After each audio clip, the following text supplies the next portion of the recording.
આ તરફ દિલ્હી સહિત દેશભરમાં વરસાદી માહોલ છવાઈ ગયો છે। નોઈડા, ગાઝિયાબાદ, આગ્રા, બુલંદશહેર, મથુરા, સંભલ, એટામાં પણ વરસાદ વરસ્યો છે। હવામાન વિભાગે આજે રાજસ્થાનના 30 જિલ્લાઓમાં વાવાઝોડા અને વરસાદની ચેતવણી જારી કરી છે। તો ગુરુવારે અગાઉ જયપુર, જેસલમેર, ભીલવાડા અને પાલીમાં પણ ઘણી જગ્યાએ વાવાઝોડા અને કરા સાથે વરસાદ વરસ્યો હતો। દેશભરમાં વરસાદી વાતાવરણ જામ્યું છે। દિલ્હીમાં ભારે વરસાદ વરસ્યો, જેના કારણે અનેક નુકસાન વેઠવાનો વારો આવ્યો છે। ત્યારે ઉત્તરાખંડમાં પણ ભારે વરસાદ વરસ્યો હતો। નૈનીતાલમાં કમોસમી વરસાદ ખાબક્યો તો શહેરના અનેક ભાગોમાં વરસાદ વરસ્યો છે। તો વરસાદી માહોલ જામ્યો છે અને દેશભરના વાતાવરણમાં એકાએક પલટો આવી ગયો છે।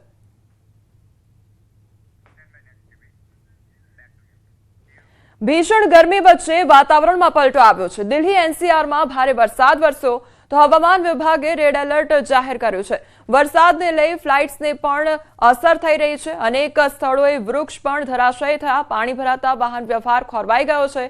તો વરસાદમાં ટ્રાફિક જામ થતા વાહન ચાલકોને હાલાકી વેઠવાનો વારો આવ્યો છે। કેટલાક વિસ્તારોમાં 50 થી 75 કિલોમીટરની ઝડપે પવન પણ ફૂંકાયો છે।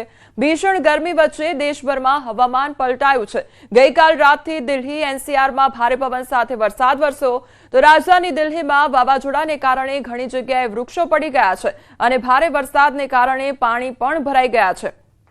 તો ખરાબ હવામાનને કારણે દિલ્હી એરપોર્ટ પર પણ ફ્લાઇટ્સ પર અસર વર્તાઈ છે અને 100 થી વધુ ફ્લાઇટ્સ મોડી પડી છે। દિલ્હી, નોઈડા, ગુરુગ્રામ, ગાઝિયાબાદ સહિત સમગ્ર એનસીઆરમાં ભારે વરસાદ, તોફાન અને વીજળી પડી રહી છે। હવામાનમાં અચાનક પલટાને કારણે લોકોને ગરમીથી રાહત મળી છે। તો દિલ્હીમાં મોડી રાત્રે વરસાદ શરૂ થયો અને સવાર સુધીમાં તેજ બન્યો છે। ઘણી જગ્યાએ વાહનોમાં નુકસાની પહોંચી છે અને ભારે વરસાદને કારણે ઘણા વિસ્તારોમાં પાણી ભરાવાની સમસ્યા પણ સર્જાઈ છે। લોકોને સવારે ઓફિસ અને શાળાએ જવા માટે મુશ્કેલીનો સામનો પણ કરવો પડી રહ્યો છે। અચાનક પડેલા ભારે વરસાદના કારણે અનેક નીચાણવાળા વિસ્તારમાં પાણી ભરાઈ ગયા છે। વરસાદ તો બંધ થઈ ગયો પણ લોકોની મુશ્કેલી વધી ગઈ છે। પૂર પ્રભાવિત કેટલાક વિસ્તારની સીએમ રેખા ગુપ્તાએ અધિકારીઓ સાથે મુલાકાત કરી અને ખુદ પણ સ્વીકાર્યું કે કેટલીક સમસ્યાના કારણે પાણી ભરાઈ ગયા છે। તેને જલ્દી ઉકેલવાનો પ્રયાસ પણ હાથ ધરવામાં આવશે।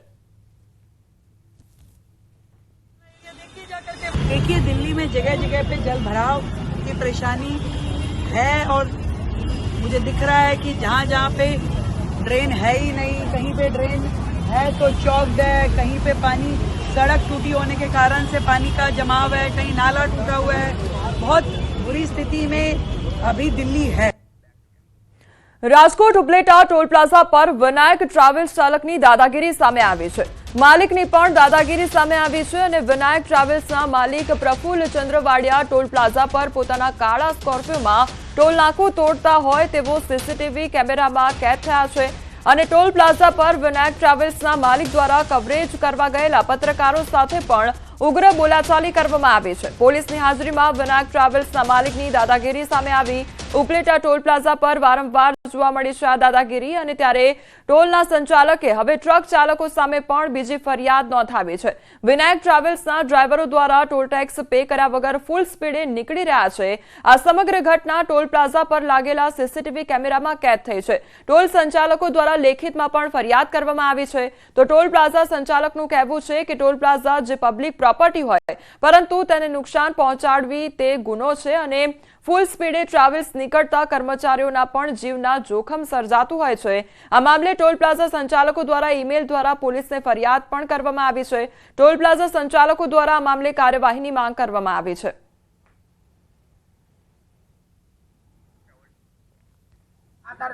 એ લોકોને દુનિયાની ટોલ પ્લાઝામાં લોકલ ઇન્વોલ્વમેન્ટ જોઈતું હતું।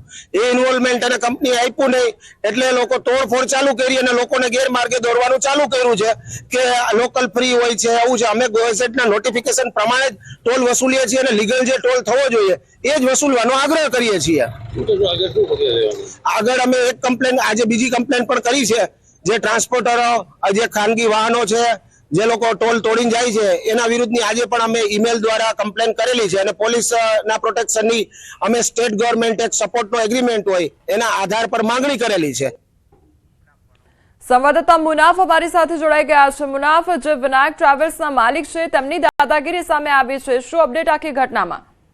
બિલકુલ ચોક્કસ કોમલ, કે રાજકોટ જિલ્લાના ઉપલેટા પાસે જે વિનાયક ટ્રાવેલ્સની ચાલકની દાદાગીરી સામે આવી છે। માલિક પર એવી દાદાગીરી કરી કે વિનાયક ટ્રાવેલ્સ માલિક પ્રફુલભાઈ ચંદ્રવાડિયા ટોલ પ્લાઝા પોતાના કારો સ્કોર્પિયો લઈ અને ટોલ નાકાને તોડતા હોય તેવા કેમેરામાં દ્રશ્યોની કેદ થયા હતા।